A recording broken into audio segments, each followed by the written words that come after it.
Bismillahirrahmanirrahim. Assalamualaikum warahmatullahi wabarakatuh. Alhamdulillah ala ihsanih wa syukru lahu ala taufiqi wa imtinanih. Asyhadu an la ilaha illallah ta'zima li sya'nih wa asyhadu anna Muhammadan abduhu wa rasuluh ad-da'i ila ridwanih wa salatu wassalamu ala alihi wa ashabihi wa ikhwanih. Ya ayyuhalladzina amanu taqullaha haqqa tuqatih wa la tamutunna illa wa antum muslimun. Amma ba'd. Alhamdulillah, segala puji hanya milik Allah Subhanahu wa taala. Allah Subhanahu wa taala senantiasa mencurahkan nikmat kepada seluruh makhluknya dan itu tidak pernah terhenti walaupun hanya sekejap mata. Salawat beriringkan salam kepada Nabi kita tercinta Nabi Muhammad sallallahu alaihi wasallam.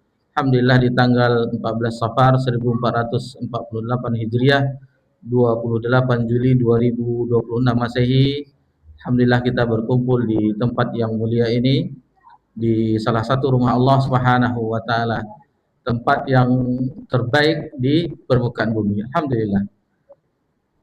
Bapak-bapak, ibu-ibu, jamaah Masjid Utsman bin Affan radhiyallahu anhu yang semoga diberkahi dan dirahmati oleh Allah Subhanahu wa taala. Di pertemuan ini insyaallah kita akan lanjutkan tentang menetapnya Nabi di Madinah, kemudian wafat Nabi sallallahu alaihi wasallam insyaallah di pertemuan yang ke-31. Sebagaimana biasanya sebelum kita lanjutkan pembahasan, alhamdulillah di pekan yang lalu kita sama-sama sudah mempelajari tentang hijrah ya, tentang hijrah. Alhamdulillah kita telah mengetahui pengertian dari hijrah. Kemudian kita juga mengetahui dalil-dalilnya di dalam Al-Quran dan Sunnah. Kemudian alhamdulillah kita juga mengetahui pembagian hijrah, yakni pembagiannya adalah hijrah makan ya, tempat. Ada yang umum, yaitu dari negeri kafir ke negeri iman secara umum. Adapun yang khusus yaitu hijrah berpindahnya Nabi SAW dan para sahabat dari Mekah ke Madinah, itu yang secara khusus. Cuman untuk Nabi SAW dan para sahabat, dan tidak ada lagi. Dihapuskan hijrah demikian dengan sabda Nabi di Fatu Mekah, la hijrah ba'dal fath. Tidak ada hijrah setelah Fatu Mekah. Adapun hijrah yang secara umum itu tetap ada sampai akhir zaman. Kemudian hijrah secara maknawi, yakni secara maknawi yang muhajir, sebagaimana di dalam hadis bahwasanya orang yang hijrah adalah orang yang meninggalkan apa yang dilarang oleh Allah Subhanahu wa taala secara maknawi, dan itu tetap ada. Itu tetap ada. Dan kita alhamdulillah telah mempelajari juga secara ringkas tentunya syarat-syarat berkunjung ke negeri kafir. Sebagaimana beberapa poin yang telah kita pelajari yang dinukilkan dari syarah dari Syekh Muhammad bin Shalih Al-Utsaimin rahimahullah taala, yang intinya kuatnya iman kita, kuatnya agama kita, ilmu kita untuk membentengi fitnah subhat dan syahwat.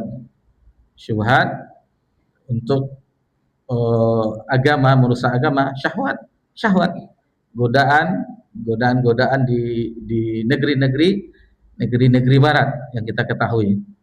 Kemudian beberapa syarat yang harus dipenuhi ketika mukim atau menetap tinggal di negeri kafir, seperti orang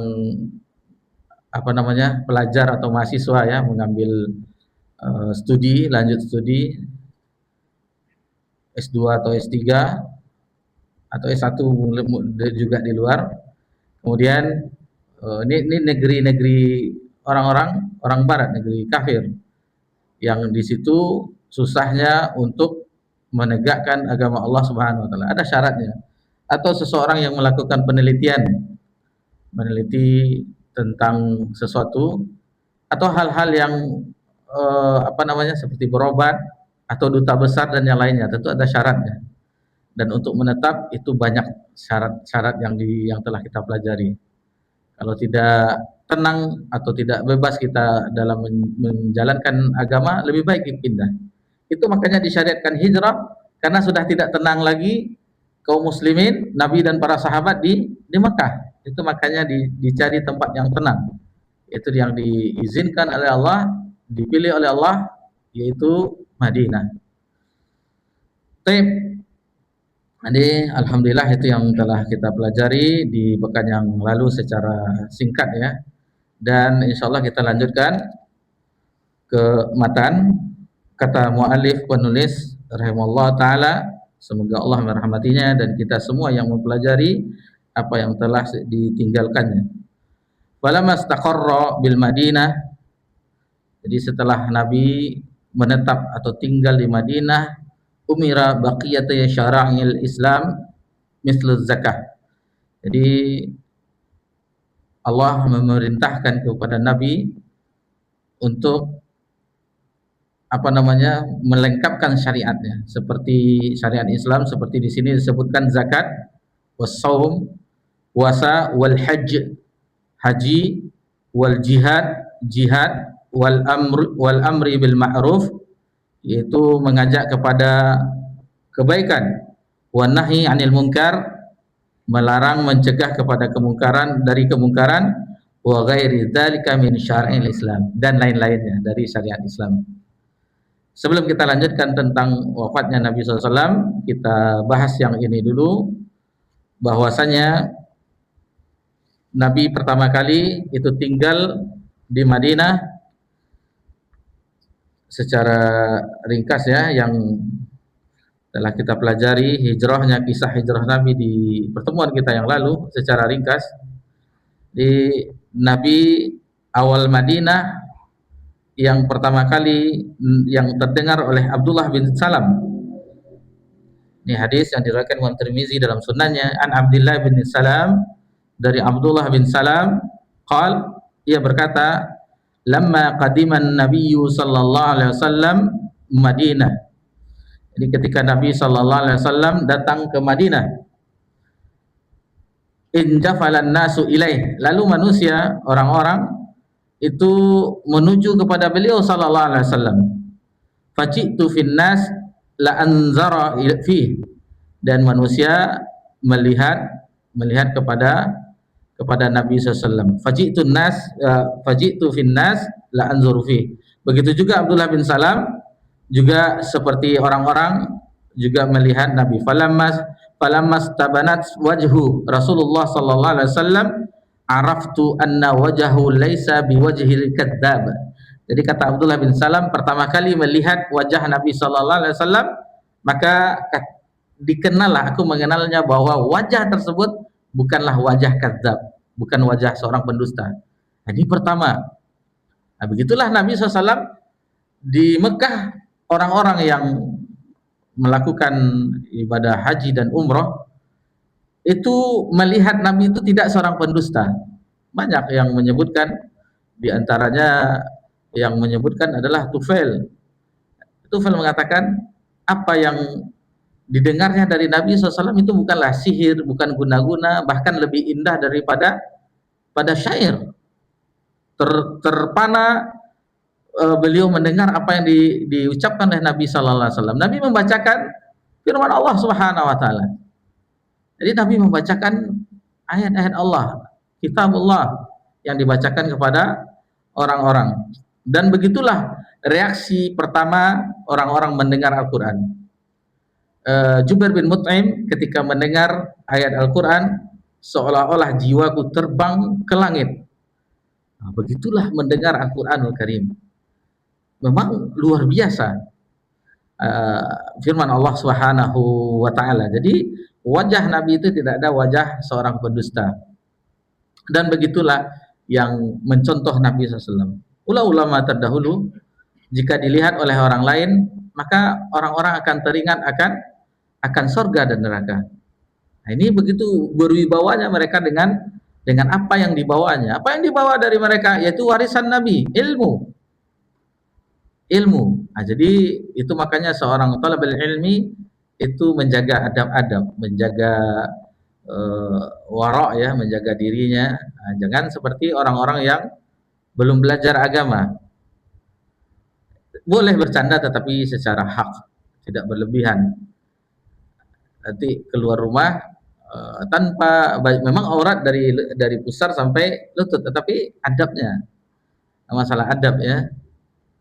Dan dahulu orang-orang ini menjaga, orang-orang para ulama, apalagi perawi hadis itu menjaga menjaga adab mereka, menjaga bagaimana mereka apa namanya, supaya tidak dicela. Maksudnya ada dahulu kebiasaan dahulu, misalnya orang yang sering-sering makan di luar, itu di zaman dahulu itu dipertanyakan ada apa dengan keluarganya. Jadi termasuk sesuatu yang tidak disukai. Kalau sekarang kita kalau dapat makan di luar terus bersama keluarga.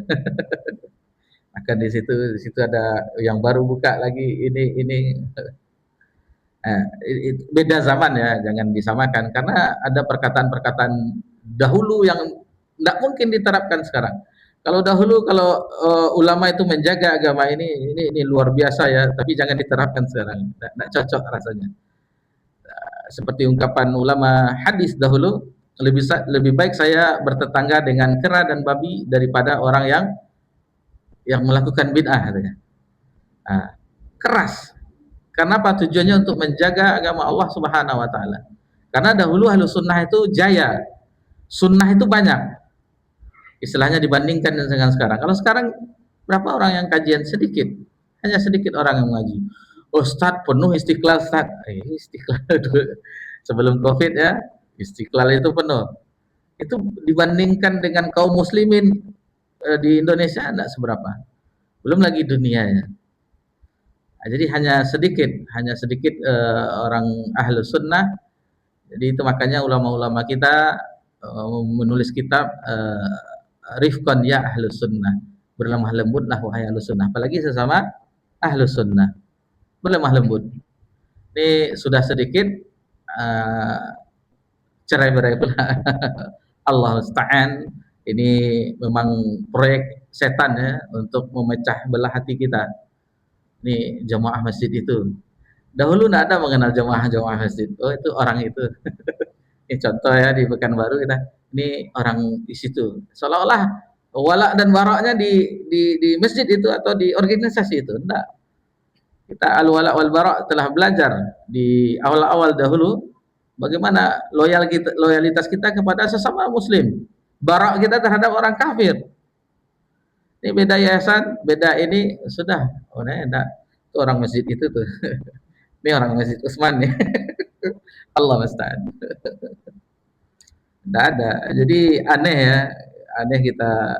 Jadi mengaji itu bukan untuk mengeraskan hati, tetapi melembutkan hati. Untuk melembutkan hati itulah tujuan kita mengaji, bukan mengkapling-kapling. Nanti wajarlah di medsos kan, ini orang kajian ini mengkapling surga. Ya karena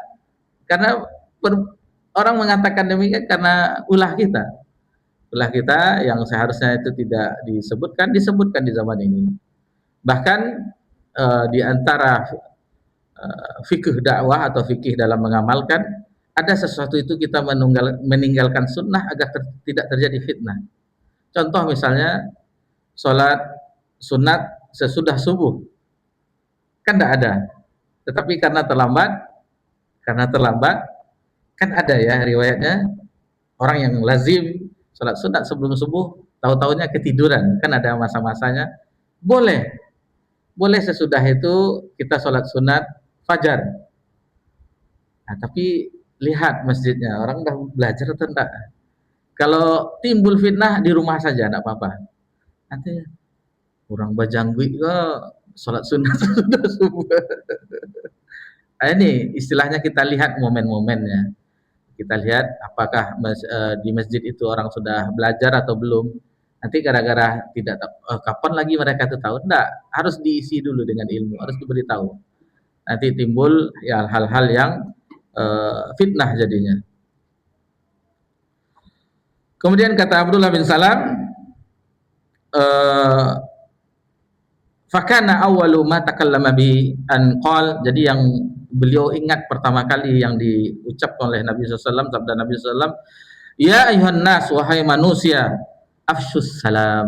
Apa yang pertama kali yang didengar oleh Abdullah SAW ketika Nabi di Madinah, sebarkanlah salam. Ini ajaran ya, sunnah Nabi SAW menyebarkan salam. Afsyus salam akan menimbulkan kasih sayang, akan menimbulkan kecintaan, akan menimbulkan iman, dan iman akan mengantarkan ke dalam surga. Dimulai dari salam. Jangan dibeda-bedakan, nih jenggotnya ada assalamualaikum, tidak berjenggot orang, tidak ada jenggotnya. Tidak boleh. Selagi di masjid, yakinlah itu orang atau kalau peci hitam, peci nasional, itu tidak ada. Kalau peci putih, itu baru tidak boleh kita. Semuanya ucapkan salam. Dan salah satu tanda hari kiamat yaitu mengucapkan salam terhadap orang yang dikenalnya saja. Dikenal mau tidak dikenal, yakin kita dia agama, apalagi kita mayoritas Islam, ucapkan saja salam. Kemudian watimut ta'am, yaitu memberi makan. Wasilul arham, menjalin silaturahmi. Wasallu billaili wan nasu niyam, dan salat di malam, salat malam ya, ketika manusia tidur. Tadkhul jannata bisalam, maka akan masuk surga dengan selamat. Ya, begitulah indahnya ya susunan baik itu Al-Qur'an dan hadis. Di sini Nabi afsus salam, juga wa atumut ta'am, wasilul arham, wasallu billaili wan nasu niyam, juga ya tadkhul jannata bisalam. Indah susunannya. Kalau kita mempelajari ayat Allah, hadis-hadis Nabi, indah susunannya, indah. Seperti surat Wadduha wal laili iza saja ma wadda'aka rabbuka wa ma itu kan kalau di dalam pantun saja kan seperti itu, ujung-ujungnya sama, indah. Cuma karena kita tidak belajar tentang balaghah, tentang ini biasa-biasa. Baik. Kemudian dari pelajaran tersebut bahwasanya 10 tahun Nabi SAW mengajak tauhid di Mekah ya, 10 tahun, belum ada perintah yang lainnya. Baru di tahun 10 nubuwah, 3 tahun sebelum hijrah, baru di Isra Mi'rajkan Nabi, di Mi'rajkan Nabi, baru di situ perintah sholat. Perintah sholat, 3 tahun Nabi melakukan sholat, dan para sahabat di Mekah baru setelah itu diperintahkan hijrah.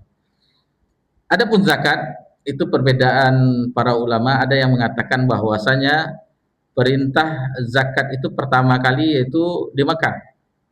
Zakat itu pertama kali di Mekah. Cuman untuk rinciannya, pembagiannya, misalnya nisabnya, ininya itu secara detailnya di Madinah pada tahun kedua Hijriah. Karena ada ayat yang makiyah. Makiyah adalah ayat yang sebelum Nabi hijrah. Itu di dalam surah Al-An'am ayat 141, wa atu haqqahu yauma hasadih. Jadi maka tunaikanlah, jadi ditunaikan haknya di hari ketika memanen hasilnya.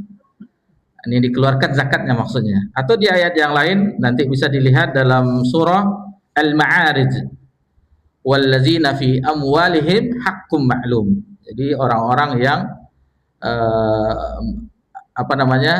yang memberikan harta mereka secara yaitu haknya tersedia bagian tertentu, haqqum ma'lum, yang sudah dimaklumi, lisaili wal mahrum, terhadap orang miskin yang baik itu yang meminta-minta dan tidak meminta-minta. Jadi ini makiyah. Itu belum ada takarannya, cuman takarannya itu di Madinah di tahun kedua Hijriah. Begitu juga dengan puasa di tahun kedua Hijriah. Ketika pertama kali diwajibkan puasa, langsung juga terjadi di bulan itu peristiwa besar perang Badar ya, di bulan Ramadan di tahun kedua Hijriah. Kemudian setelah itu apa yang diwajibkan lagi, yaitu azan, karena di tahun itu juga istilahnya beberapa tahun Nabi tinggal di Madinah, kewajiban sholat Jumat, sholat berjamaah, ada azan, karena azan itu memanggil orang berjamaah. Yang kita mengetahui asal muasalnya ketika Nabi SAW musyawarah dengan para sahabat bagaimana mengumpulkan, hadis dari Abdullah bin Zaid ya. Abdullah bin Zaid ya, ada mimpi beliau bahwasanya diajarkanlah tentang lafaz azan tersebut. Bukan Abdullah bin Zaid saja yang bermimpi, Umar pun mengatakan mimpiku juga demikian.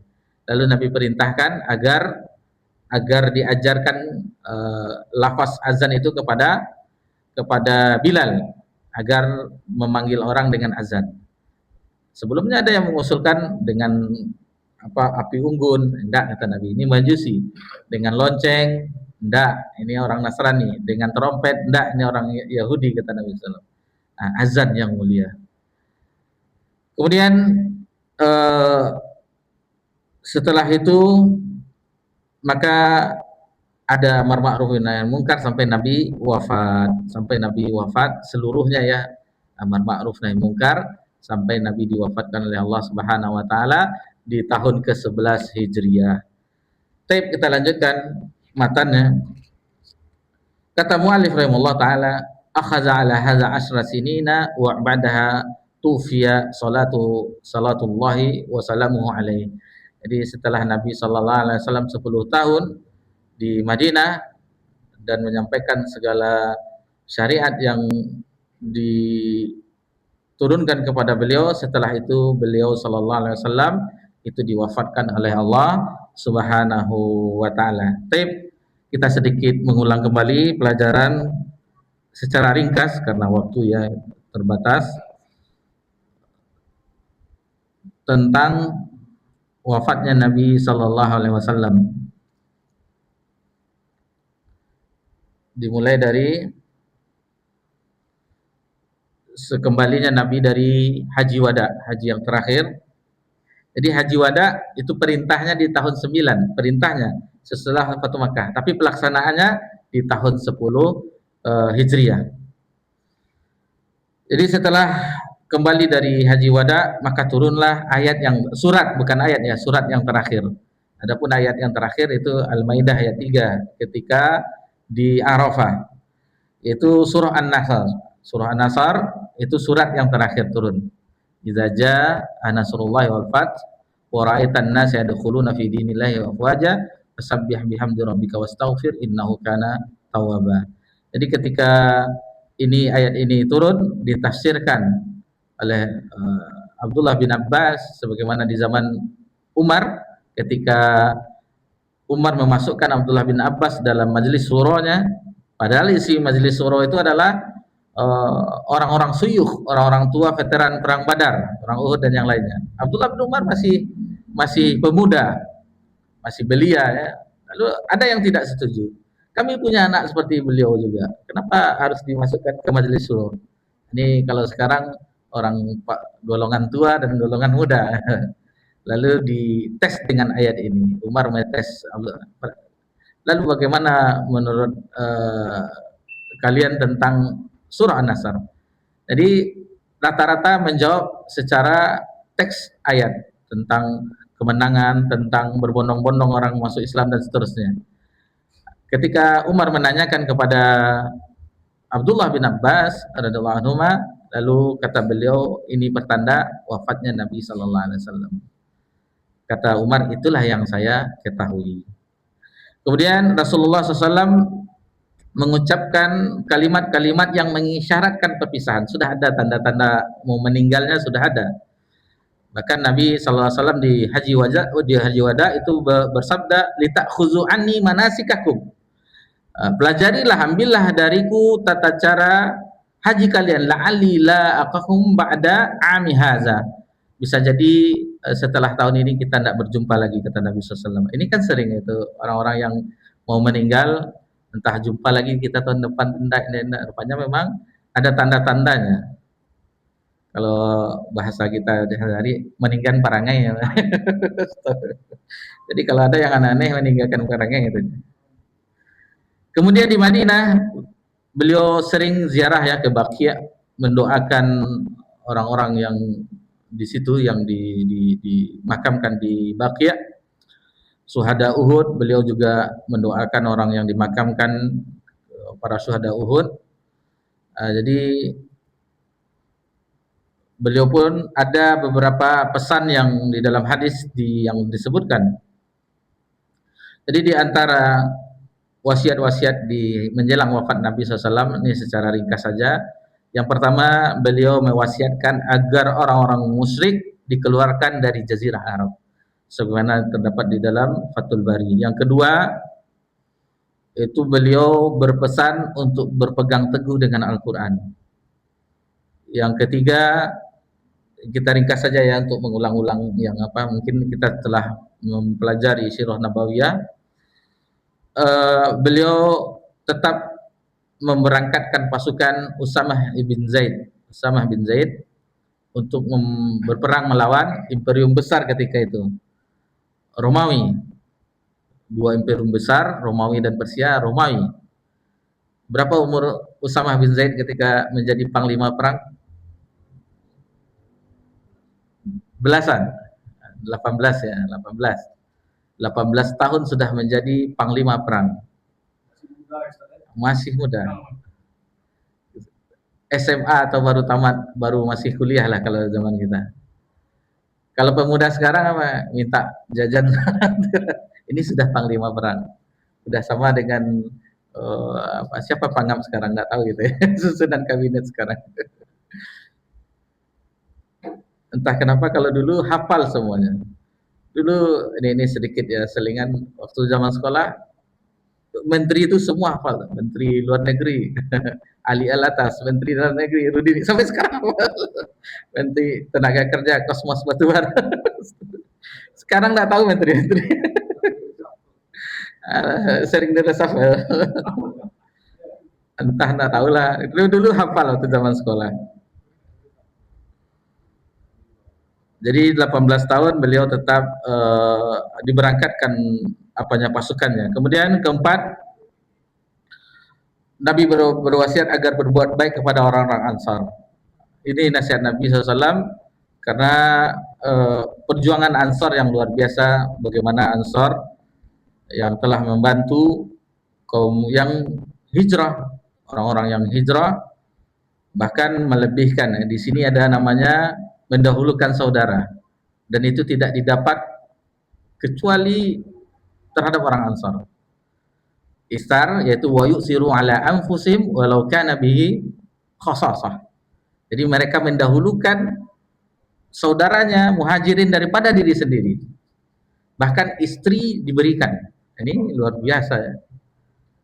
Saya mempunyai 4 istri, kalau kita 1 istri mana mau dikasih? Pilihlah, saya ceraikan, nikahilah setelah masa iddah. Saya memiliki kebun kurma, ambillah separuhnya.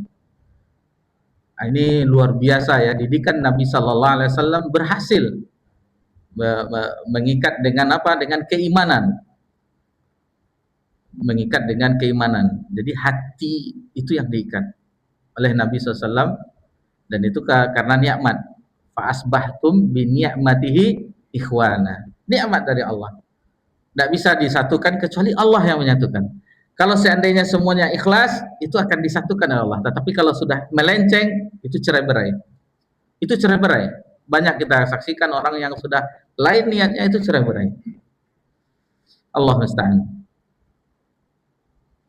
Kemudian beliau juga melaknat, mengecam orang-orang Yahudi yang mendirikan kuburan atau menjadikan kuburan para nabi sebagai masjid. La'anallah alal yahud. Jadi Allah melaknat orang Yahudi yang menjadikan menjadikan kuburan Nabi sebagai masjid. Kemudian di antara pesan beliau bahwasanya orang-orang Yahudi itu juga dikeluarkan dari Jazirah Arab. Ini bisa dilihat di Musnad Imam Ahmad. Dan beliau juga berpesan terhadap dunia, janganlah berlomba-lomba mengejar dunia, agar dunia tidak membuat umatnya binasa sebagai umat sebelumnya. Jadi yang Nabi khawatirkan bukanlah kemiskinan. Jadi yang Nabi khawatirkan adalah dibentangkan dunia ini. Dan kata Nabi, kalian berlomba-lomba dalam hal yang demikian. Dan akhirnya akan binasa sebagaimana binasanya umat-umat terdahulu gara-gara berlomba-lomba mengejar dunia. Dalam keadaan sakit berat, beliau tetap menjaga adab-adab istri bersama istri-istrinya ya. Sampai ini di malam siapa sekarang, ini malam siapa sekarang. Dan akhirnya ya, seorang yang istri yang paham tentang suaminya itu paham. Sepertinya Nabi menginginkan di rumah Aisyah pas sudah berat sampai pingsan Nabi SAW, panas yang tinggi, ditambah reaksi racun yang pernah terkena Nabi di Khaybar, itu bereaksi juga. Jadi semuanya mengizinkan para istri Nabi Ummahatul Mukminin mengizinkan dirawat di rumah Aisyah. Karena sakit yang teramat berat ya, Nabi sampai pingsan lalu disiram dengan air yang sebagaimana terdapat dalam Sahih Bukhari. Akhirnya Nabi memerintahkan kepada Abu Bakar untuk menjadi imam, mengimami para sahabat untuk sholat. Sempat Nabi ingin, tapi Nabi tidak bisa karena demamnya saking tingginya sehingga Nabi pingsan. Tidak bisa lagi. Ketika Nabi dibopong dari rumah istri yang lain ke rumah Aisyah, itu tidak bisa melangkah lagi. Jadi kayak terkulai ya. Kaki Nabi itu terkulai dibopong dengan Ali sama sahabat, dua orang sahabat. Nah, jadi Nabi seperti ini, kakinya sudah tidak kuat lagi melangkah. Kemudian di antara hal-hal yang terjadi sebelum wafat Nabi SAW ini secara ringkas saja kita scroll saja ya, karena waktu sedikit lagi azan. Sehari sebelum Nabi wafat, Nabi SAW bersedekah beberapa dinar, lalu bersabda, la nurathu ma tarakna fahuwa sadaqah, kata Nabi SAW. Kami para nabi itu tidak ada mewariskan, apa yang kami tinggalkan itu menjadi sedekah. Hadis ini sahih dari Imam Bukhari. Kemudian pada hari Senin di bulan Rabiul Awal tahun ke-11 Hijriah, Nabi SAW itu wafat. Dan hari itu, ketika itu di waktu duha yang semuanya hanyut dengan kesedihannya. Wafatlah Nabi SAW, Sayyidul Bani Adam atau Sayyidul Anbiya, maka bumi kehilangan orang yang paling mulia yang pernah menginjakkan kaki di atasnya. Ummul Mukminin Aisyah radhiyallahu anha menceritakan ketika kepala beliau berbaring, kata Nabi SAW, kata Aisyah menceritakan kondisi Nabi SAW menjelang wafat. Maka Nabi itu tidur di atas pahaku, beliau pingsan. Kemudian saat tersadar mengarahkan pandangannya ke atas.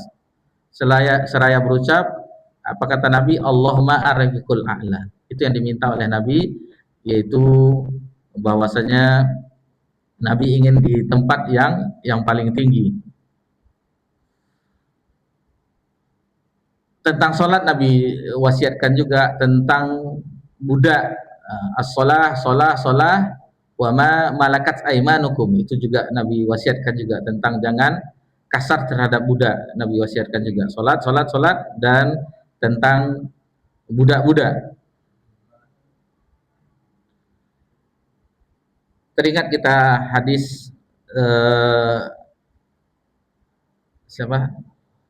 Abu Sa'id Al-Khudri. Ini sebelum lagi ketika Nabi khutbah di mimbar, ada seorang laki-laki ditawarkan kehidupan abadi di dunia dengan penuh kemewahan atau berjumpa dengan Rabb-nya. Maka laki-laki itu, Nabi menyampaikan, maka laki-laki itu memilih berjumpa dengan Rabb-nya. Kata Abu Sa'id Al-Khudri, di antara yang hadir yang menangis adalah Abu Bakar As-Siddiq. Sempat aku mengatakan, kata Abu Sa'id Al-Khudri, kenapa tuh orang tua tuh menangis itu? Kenapa syuyukh itu, syekh itu menangis? Baru setelah itu paham, setelah Nabi wafat. Ternyata laki-laki yang Nabi sebutkan di mimbar adalah beliau sendiri. Jadi beliau ditawarkan kehidupan yang abadi di dunia, kemudian dibentangkan tentang gemerlapnya dunia, diberikan tawaran. Lalu ditawari lagi untuk berjumpa dengan Rabb-nya. Lalu Nabi SAW memilih untuk berjumpa dengan Allah Subhanahu wa taala. Itu makanya kata Abu Sa'id Al-Khudri, pantas saja Abu Bakar ketika itu menangis sejadi-jadinya. karena akan berpisah dengan Nabi Sallallahu Alaihi Wasallam. Jadi banyak yang datang ya, bahkan menjelang kalau dilihat rentetannya, beliau memanggil cucunya Hasan dan Husain, beliau memanggil anak-anaknya dan seterusnya, lalu mengatakan, membisikkan ke Fatimah bahwasanya Fatimah awalnya menangis, setelah itu tersenyum, agak bahagia. Di kemudian harinya baru ditanya oleh Ummul Mukminin, apa yang membuatmu menangis dan apa yang membuatmu ada wajah bahagianya? Yang membuat menangis adalah kabar tentang wafatnya Nabi SAW. Bapakmu akan meninggal, kata Nabi SAW. Lalu tentang kenapa beliau bahagia, yang paling pertama menyusul dari keluarganya adalah Fatimah. Kemudian Fatimah adalah pemimpin wanita di surga. Itu yang membuat dia bahagia. Apa yang dilakukan oleh para sahabat, di antaranya Umar ya. Umar adalah orang yang mencak-mencak, tidak menerima ada yang mengatakan Nabi wafat. Kata Umar, kalau ada yang mengatakan bahwasanya Nabi SAW itu wafat, maka akan saya penggal lehernya. Jadi Umar tidak menerima. Beliau beranggapan bahwasanya Rasulullah itu hanya keluar sebagaimana Musa keluar selama 40 hari, lalu balik lagi ke kaumnya. Jadi Rasulullah tidak wafat, beliau tidak akan pergi hingga Allah memerangi orang-orang munafik, kata Umar. Singkat cerita, waktu itu Abu Bakar berada di suatu tempat yang tidak berada di sekitar Masjid Nabawi, ya. Dapat kabar, lalu beliau dengan tunggangannya yang terburu-buru, lalu mengikatnya, masuk langsung ke rumah Nabi SAW. Lalu didatanginya jasad yang telah terbujur itu, lalu dilihatnya, diciumnya kening Nabi Sallallahu Alaihi Wasallam, dan beliau memuji jasad Nabi SAW, mulia ketika hidupnya dan juga ketika wafatnya. Cerah ya wajah Nabi Sallallahu Alaihi Wasallam. Nah, baru setelah itu Abu Bakar keluar untuk menyabarkan Umar. Duduklah wahai Umar, perintah Abu Bakar. Lalu Umar menolak untuk duduk, tetap mencak-mencak. Lalu orang mulai mengalihkan diri dari Umar menuju kepada Abu Bakar. Lalu Abu Bakar berkhutbah amma ba'du, setelah memuji Allah Subhanahu wa taala dan bersalawat kepada Nabi SAW, maka beliau mengatakan, siapa yang menyembah Allah, siapa yang menyembah Muhammad, maka Muhammad telah wafat, dan barang siapa yang menyembah Allah, Allah adalah hayyun wala yamut, maha hidup dan tidak akan pernah mati. Kemudian dia membacakan firman Allah dalam surah Ali Imran ayat 144, wa ma Muhammadun illa rasul qad khalat min qablihi rusul, ila akhir ayat. Sesungguhnya Muhammad itu tidak lain hanyalah seorang rasul, sungguh telah berlalu sebelumnya beberapa rasul. Jadi ada kata sahabat ketika itu, seolah-olah padahal mereka hafal ayat itu, seolah-olah baru itu kami mendengarnya. Ingat mereka ada ayat mengenai ini. Adapun Umar yang tadi keras, goyah lututnya, tersungkur langsung mendengar ayat ini. Jadi itulah seorang Nabi SAW yang memilih kearibahan Robnya. Jadi seluruhnya gelap ya, kata Anas bin Malik radhiyallahu anhu, ketika Nabi SAW datang, ketika hijrah, itu Madinah itu bercahaya saking gembiranya mereka, seolah-olah bercahaya. Lalu ketika Nabi wafat, Madinah itu seolah-olah gelap. Bagaimana mati lampu dahulu ya, satu Sumatera mati.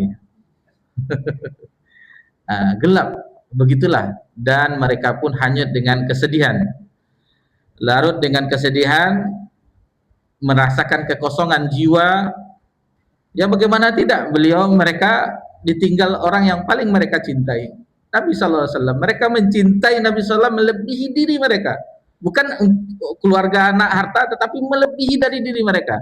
Begitulah mereka mencintai Nabi SAW, para sahabat radhiyallahu anhum ajmain. Kemudian orang yang mereka jumpai setiap hari, ada rindu untuk berjumpa dengan Nabi SAW. Rindu mereka untuk setiap hari berjumpa dengan Nabi SAW.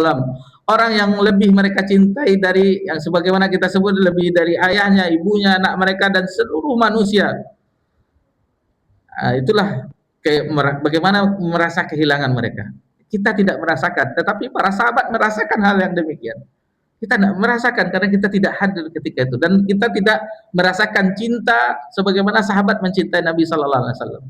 Itu makanya jiwa mereka seolah-olah kosong, hilang semuanya. Umar yang kokoh, yang kuat, itu goyah lututnya tersungkur.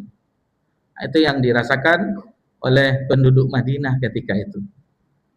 Muazin Bilal itu tidak sanggup ketika asyhadu anna Muhammad, itu menangis terseduh-seduh setelah wafatnya Nabi SAW. Tidak bisa untuk azan lagi karena teringat tentang bagaimana kenangan bersama Nabi Sallallahu Alaihi Wasallam. Sebagian sahabat sedih meninggalkan Madinah, hidup di Syam, tidak sanggup untuk hidup di Madinah. Bilal ketika di kekhalifahan Umar itu dari Syam berkunjung ke Madinah. Jadi beliau menetap di Syam karena tidak sanggup, sedih terus tinggal di Madinah. Di zaman kekhalifahan Umar itu berkunjung, maka diperintahkanlah oleh Umar untuk azan, jadi muazin. Rindu kami. Ketika dikumandangkan azan oleh Bilal, bersedihlah penduduk Madinah. Teringat mereka akan bersama dengan Rasulullah Sallallahu Alaihi Wasallam. Yang azan itu didengar oleh mereka ketika di zaman Nabi Sallallahu Alaihi Wasallam. Itu azan terakhir Bilal di Masjid Nabawi. Setelah itu Bilal tidak azan lagi sampai diwafatkan di Masjid Nabawi, sehingga diwafatkan oleh Allah Subhanahu Wa Taala. Inilah kecintaan mereka yang mendampingi Nabi Sallallahu Alaihi Wasallam. Dan bagaimana sebenarnya tidak bisa, kita nggak sanggup kita menceritakan kalau kita hayati bagaimana mereka dengan Nabi Sallallahu Alaihi Wasallam. Dengan kita pernah berikan cuplikannya, mereka ditindas di Mekah, semuanya dengan suka dan duka, lalu ditinggal oleh orang yang paling dicintai. Bagaimana kita merasakan kepedihan ketika ditinggal oleh ibu bapak kita. Ini melebihi dari itu, melebihi dari itu. Taib, alhamdulillah, itulah yang bisa kita pelajari di kesempatan ini karena waktu yang terbatas. Nabi SAW telah diwafatkan oleh Allah Subhanahu Wa Taala. InsyaAllah kita akan lanjutkan pembahasan tentang walaupun Nabi SAW telah wafat, tetapi agamanya akan tetap ada sampai hari kiamat. InsyaAllah itu pembahasan yang akan datang di pekan Selasa besok. InsyaAllah mudah-mudahan Allah mudahkan kita untuk menyelesaikan ini, dan mudah-mudahan kita bisa meresapi ya kecintaan yang hakiki, kecintaan para sahabat terhadap Nabi Muhammad Sallallahu Alaihi Wasallam. Demikianlah seharusnya kita mencintai Nabi kita tercinta Sallallahu Alaihi Wasallam. Mohon maaf. Wa sallallahu alaihi wasallam wa baraka an'am ala nabiyyina Muhammad sallallahu alaihi wasallam wa ala alihi washabbihi ajma'in walhamdulillahi rabbil alamin. Wassalamualaikum warahmatullahi wabarakatuh.